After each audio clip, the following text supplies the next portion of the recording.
À mon avis, tu connais ce joueur, tu l'as sûrement déjà vu. Et justement, peut-être que c'est toi. À l'entraînement, tout est fluide. Contrôle orienté, nickel, passe bien dosée, passe frappe puissante, t'es en feu. Et les autres, justement, ce joueur, ils le regardent avec admiration. Mais dès que le match commence, dès qu'il y a des tribunes, un arbitre, un chrono, des médias, dès que le score commence à compter, il disparaît. C'est plus le même joueur. Il n'a plus la même confiance. Tout se crispe, se bloque. Et là, tu te dis, mais c'est pas possible. Pas encore moi. Pourquoi est-ce que je suis si bon à l'entraînement et si moyen, si mauvais en match finalement? Et là, tu te demandes, tu crois même que tu as un problème, que c'est dans ta tête, que tu n'as pas ce qu'il faut. Mais en vérité, c'est que ton niveau réel, ce n'est pas celui que tu montres à l'entraînement, bien sûr. C'est celui que tu arrives à maintenir sous la pression, sous la grosse pression. Et ça se travaille.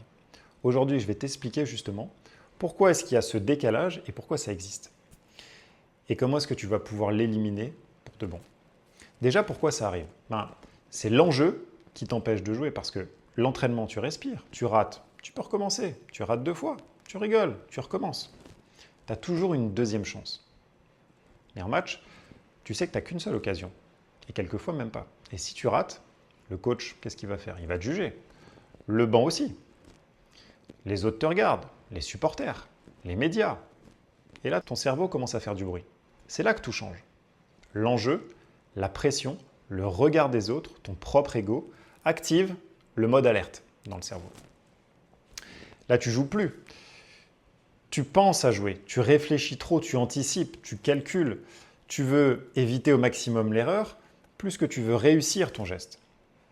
Et quand tu commences à penser consciemment à des gestes que tu maîtrises inconsciemment, tu fais bugger ton système. C'est justement ce que les chercheurs, ils appellent ça le self-focus.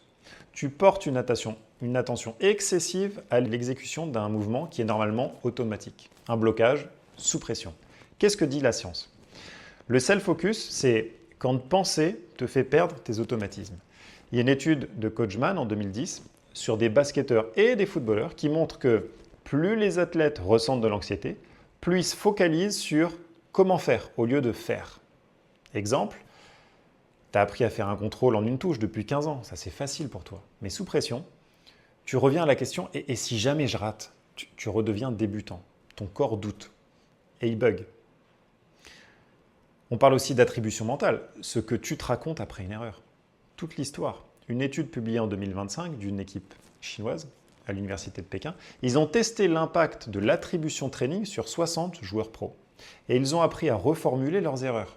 Non pas « je suis nul », mais « j'ai raté, car j'ai mal anticipé. Et ça, je peux le corriger, j'en suis capable. » Résultat, moins d'autocritique, plus de confiance, moins de stress chronique.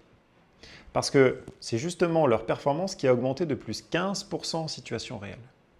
Le lien entre stress, émotion et perte de lucidité. Parce que quand tu ressens de l'anxiété, avant, pendant ton match, ton cerveau limbique s'active, la zone émotionnelle. Et là, il bloque l'accès au cortex préfrontal, ta prise de décision.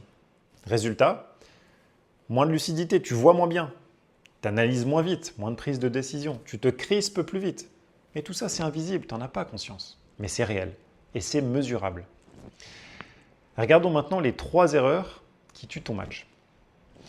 Tu joues pour surtout pas faire d'erreur. Tu te dis, je vais réussir ce geste. Tu te dis aussi, je dois pas perdre la balle, il ne faut surtout pas que je la perde. C'est toutes ces phrases qui plombent un peu ta prise de décision, ta spontanéité, ton relâchement. Parce que le cerveau, il est incapable de gérer une négation. Donc pas de négation.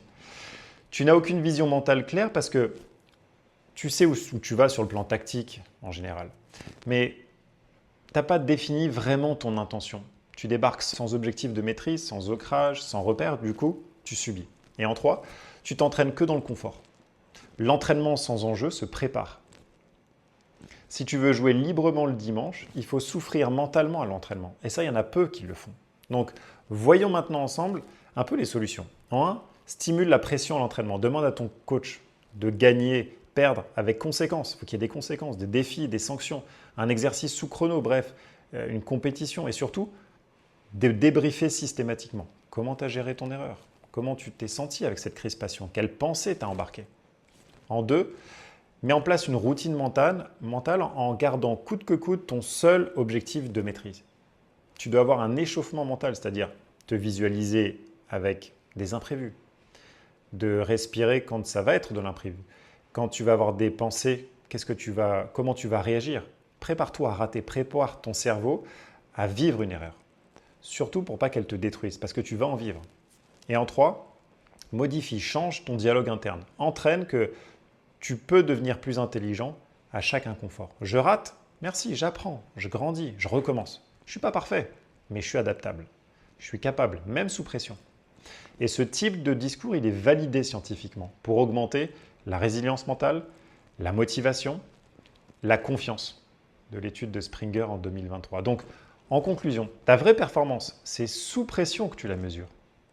Briller à l'entraînement, tout le monde y arrive, c'est ce qu'il y a de plus facile. Mais ceux qui gagnent, ceux qui restent solides, c'est ceux qui restent solides dans le chaos. Quand le stade hurle, quand l'arbitre se plante, quand ton coach s'énerve, c'est là qu'on voit si tu sais performer, même quand c'est dur, que ça pique. Prépare-toi, entraîne-toi à bugger, pour ne plus bugger justement. Tu verras, le joueur qui est à l'entraînement, il va enfin pouvoir sortir en match. Parce que tout le reste, c'est dans ta tête.